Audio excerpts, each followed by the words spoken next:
Yellowstone director defends gut-wrenching death after backlash from fans.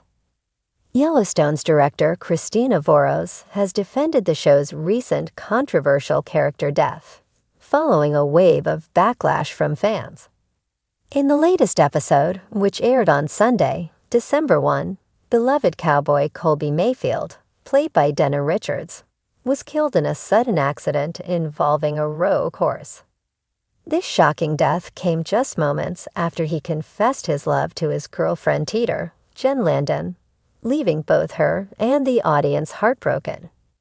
The online fan community has been flooded with angry comments directed at Yellowstone's showrunner Taylor Sheridan, criticizing the unnecessary killing off of the character.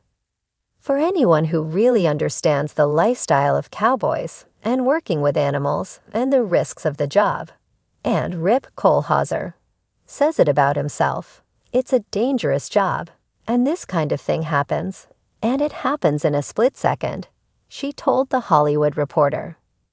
This death comes as a shock because it's so simple, and it's so grounded in the world in which all these characters work that it's profoundly tragic, and the timing of it is just gut-wrenching. The unexpected departure of Colby from the series was perhaps made even more shocking due to the recent string of deaths on the show.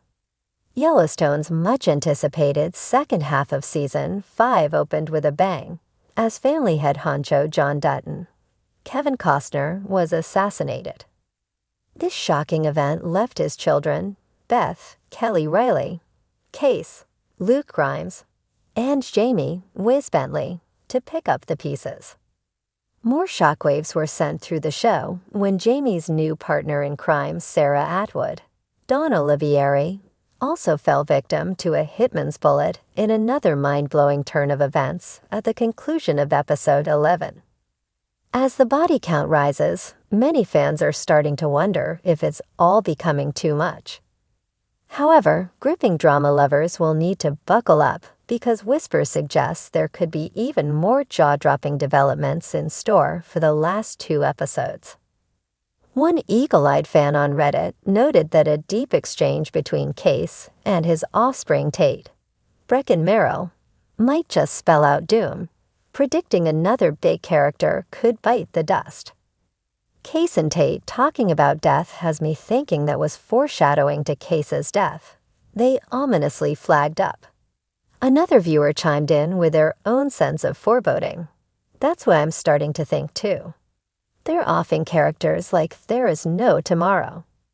Despite some viewers' outrage over recent plot twists, the suspense-filled series continues to attract millions to their screens, eagerly anticipating the final game-changing chapters.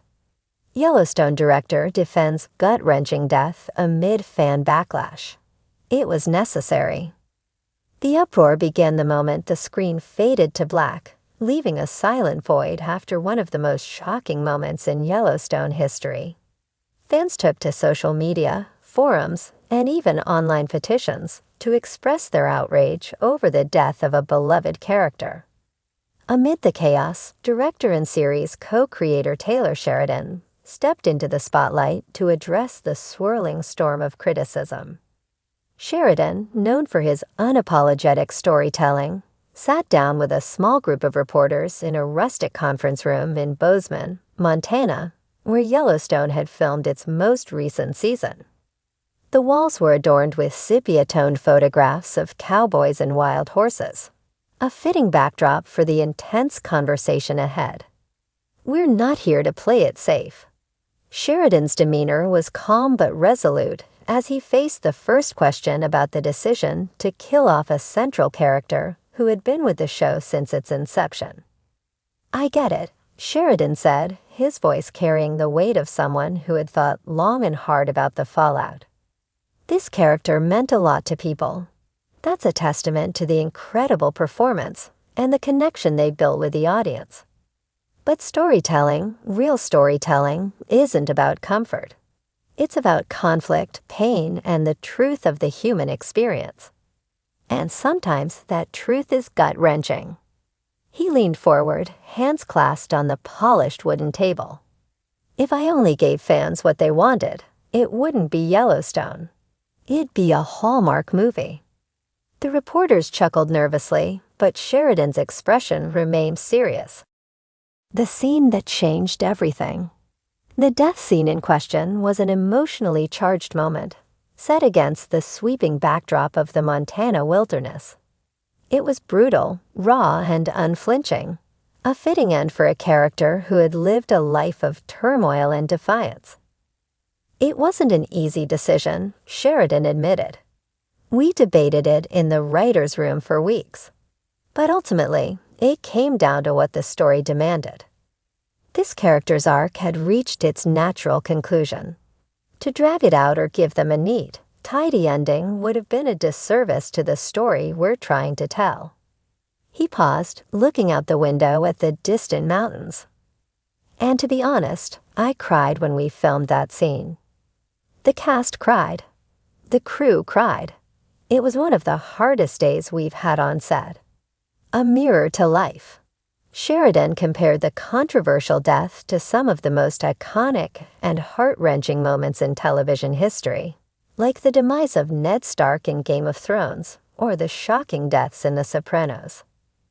What made those moments powerful was their unpredictability and the way they mirrored life, he explained. Life doesn't always give us happy endings. It doesn't always give us justice.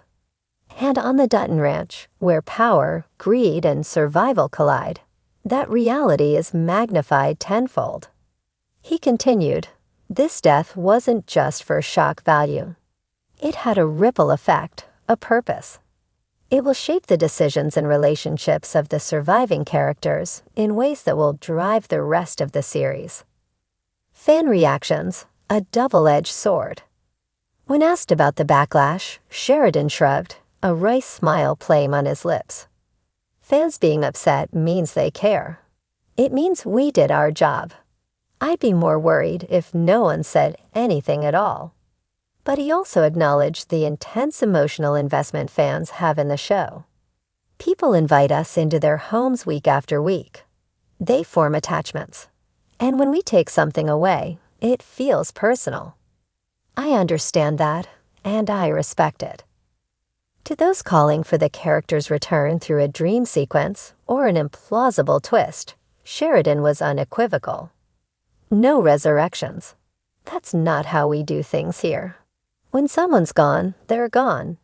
And that permanence is part of what makes the stakes so high. The cast reacts. The cast, too, had strong feelings about the decision. Kelly Reilly, who plays the fiery Beth Dutton, described the day they filmed the death scene as haunting. We were all in tears, Reilly said in a separate interview. But Taylor explained why it had to happen. And it made sense. It's heartbreaking, but it's also beautiful in its way. It reminds us how fragile these characters' lives are in this harsh world they inhabit. Kohlhauser, who plays Rip Wheeler, added, "This is Yellowstone. No one's safe." That's what makes it so compelling. Looking ahead. Despite the controversy, Sheridan remained optimistic about the show's future. This isn't the end of the story. It's a turning point, he said. The fallout from this death will propel us into uncharted territory. It will challenge the characters in ways they've never been challenged before. He hinted at major shifts in alliances, escalating tensions with outside forces, and a deeper exploration of the Dutton family's legacy. We're not done pushing boundaries, he promised. A final word. As the interview wrapped up, Sheridan had one last message for fans. I know it hurts, he said, but trust the journey. Every death, every heartbreak, every triumph, it all serves a purpose. And I promise we're taking you somewhere unforgettable. For now, fans will have to wait and see how the story unfolds, grappling with the loss of a beloved character while bracing for whatever Yellowstone has in store next. Would you like me to refine this further or add more detail?